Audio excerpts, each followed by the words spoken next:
Hari ini saya akan kongsikan kepada anda semua 4 teknik untuk kita terus fokus dalam menghafal Al-Quran meskipun kita menghadapi terlalu banyak gangguan. Setahun menempas sejarah, itu cita dan harapan membanggakan ibu ayah. Sebenarnya gangguan itu selalu ada. Lebih-lebih lagi waktu kita berada dalam fasa PKP, Perintah Kawalan Pergerakan, yang mana semua masing-masing adik-beradik ataupun keluarga kita duduk di dalam rumah, stay at home. Dan dalam suasana dalam rumah, macam-macam perkara yang berlaku. Kadang-kadang adik kita ataupun abang kita buat aktiviti dan kita rasa terganggu dengan aktiviti mereka seperti menonton TV ataupun bermain. Tetapi bagaimana untuk kita terus kekal fokus dalam apa segala suasana sekalipun, kita akan terus maintain dalam cara kita yang tersendiri. Jadi contoh, kalau kita hari ini mau fokus nak capai target hafalan kita satu muka ataupun satu helai, beberapa minit selepas itu pecah fokus lagi. Esokkan lagi pula kita nak target buat hafalan kita satu helai, dua helai. Tak lama selepas itu pecah fokus lagi. Jadi setelah diselidiki, ada sekurang-kurangnya 4 perkara ataupun 4 sebab yang membuat kita hilang fokus. Yang pertama, kita harus perjelas ataupun clear goal kita ataupun tujuan kita. Seringkali kalau tujuan kita tak clear, tak jelas, maka kerja kita ni akan jadi separuh-separuh. Sebab apa? Kurang semangat ataupun kurang motivasi. Contoh, kalau kita menghafal Al-Quran sekadar untuk menjadi hafiz ataupun menghafal Al-Quran dalam masa 1 tahun, itu sangat-sangat berbeza. Ataupun contoh yang lainnya, kalau kita sekadar menghafal Al-Quran untuk naik kelas ataupun untuk memenuhi harapan mak ayah, dibandingkan kalau kita menghafal Al-Quran untuk membantu ibu ayah kita, membanggakan ibu ayah kita dalam masa yang sama, memberi pertolongan kepada kita dan ibu ayah kita, kaum kerabat kita, memberi pertolongan kepada mereka semua ini di hari akhirat nanti. Itu sangat-sangat berbeza. Jadi kita harus perjelaskan tujuan ataupun goal kita. Bagaimana? Jadi seperti mana yang disebut Nabi SAW, Iqra'ul Qur'an fa innahu ya'ti yaumul qiyamah syafi'an li ashabihi. Jadi bacalah Al-Quran. Sesungguhnya Al-Quran ini akan menjadi pertolongan kepada kamu di hari akhirat nanti. Dalam hadis yang lain, Nabi SAW menyebut Al-Baqarah, surah Al-Baqarah dan surah Ali Imran akan berdiri di hadapan Allah Subhanahu Wa Taala meminta supaya kita sebagai penghafal ataupun pembaca Al-Quran ini diberi pertolongan sehinggalah kita masuk ke dalam syurga Allah Subhanahu Wa Taala. Jadi poin ini sangat penting. Di samping kita untuk fokus hafiz Al-Quran dalam masa 1 tahun, dalam masa yang sama kita menghafal Al-Quran untuk memberi pertolongan, untuk memberi manfaat kepada diri kita sendiri di hari akhirat nanti. Ini tujuan yang sangat-sangat besar. Jadi kita kena clearkan goal kita. Iaitu apa? Goal kita hafal Al-Quran, manfaat ataupun hafal Al-Quran, hari akhirat menanti kita. Di poin di sini saya nak sebut, hafal Al-Quran bukan sekadar untuk menjadi hafiz, tetapi menjadi hafiz dalam masa yang sama. Bukan sekadar untuk menjadi hafiz dalam masa 1 tahun, tapi dalam masa yang sama menjadi hafiz dan dapat menolong kita, ibu ayah kita, kaum kerabat kita di hari akhirat. Kerana apa? Itulah sebenarnya tujuan hidup kita, untuk mencapai mardhatillah. Bila dapat redha Allah Subhanahu Wa Taala, insya-Allah berbagai ganjaran yang akan kita dapat di hari akhirat nanti.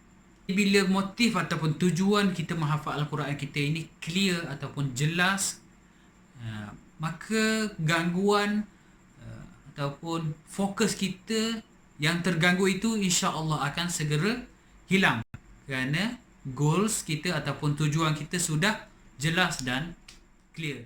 Yang keduanya adalah penjadualan goals kita, penjadualan tujuan ataupun motif kita, ataupun dalam bahasa Inggerisnya breakdown goals. Contoh, kita tujuan kita masuk dalam Akademi Al-Quran Amalillah, motif tujuan paling besar kita adalah hafiz Al-Quran dalam masa 1 tahun.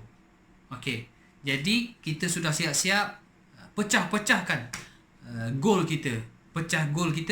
Goal utama kita 1 tahun hafiz Al-Quran. Jadi kita kena pecahkan dalam waktu harian. Contohnya, goal hari ini, goal harian kita, berapa helai untuk kita, berapa helai saya perlu hafal. Contohnya kalau 1 tahun, berapa helai kiraan kita untuk kita hafal.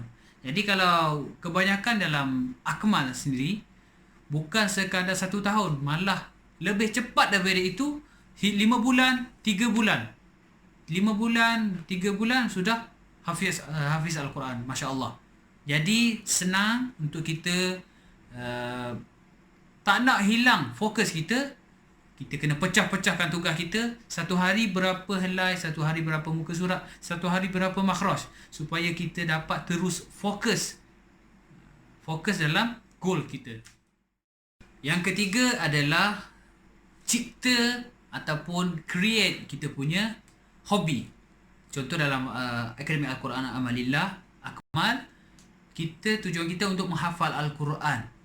Jadi hobi kita kena cipta hobi kita untuk terus menghafal Al-Quran, mencipta budaya menghafal Al-Quran ini sebagai sesuatu yang enak untuk kita amalkan.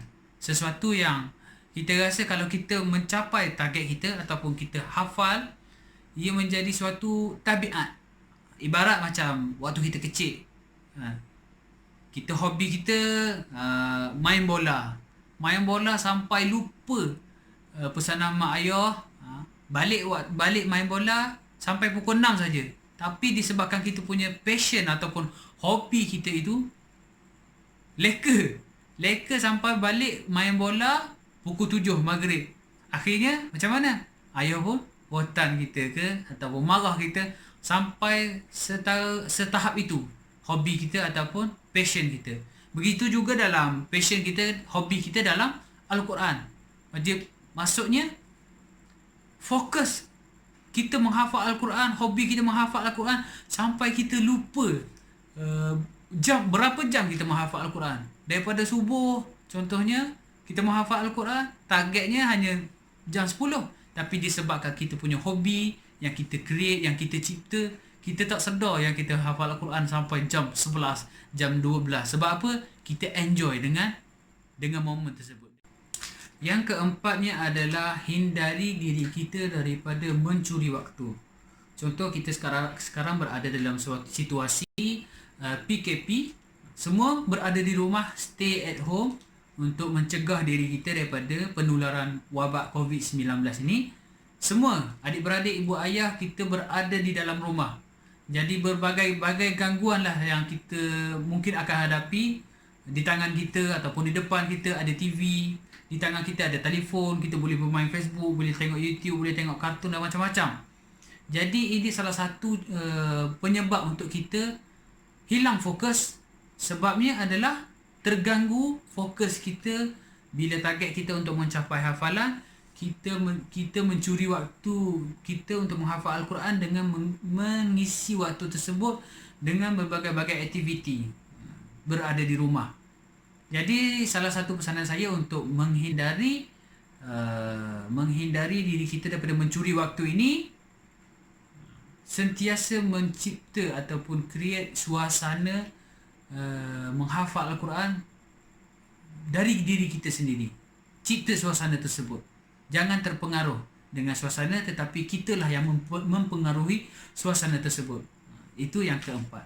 Jadi semoga dengan perkongsian keempat-empat perkara untuk kita supaya tidak hilang fokus, semoga dengan amalan ini anda semua boleh tetap fokus dan mencapai target hafalan anda dalam masa satu tahun, khusus untuk pelajar-pelajar Akademi Al-Quran Amalillah Akmal.